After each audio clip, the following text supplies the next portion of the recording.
I lived in Japan for about 9 years, and one thing I really loved about that country was the combination of old and new cultures and old and new technology. One day, I found myself in a remote town on the seashore.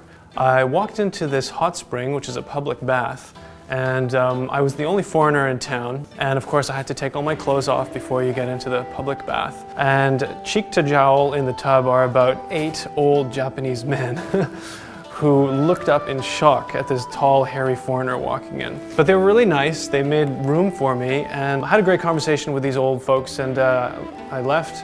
I got dressed and I was about to go outside and I saw it was raining. And before I knew it, one of the old geezers from the hot tub jumped out and said, "Oh, I'll give you a lift." So I said, "Oh, great." So I got in his car and he not only gave me a lift to the next town, but he gave me a tour for about 5 hours of the region. And then he told me what he did for a living. He told me that he made tiles. I was really interested in this because he's a humble little old man driving me around being my tour guide. I said, okay, well, where's your studio, your place of work? I'd love to see it. So he brought me up into the mountains in his car. And it was starting to snow in the mountains, and I was wondering, okay, he must live like a hermit's life up in the mountains making tiles. So he pulls into this car park right in front of a large warehouse, and we go in and it's a factory that makes tiles, and he works in this large factory. And what do I find in the factory? Robots, tons of robots that make tiles.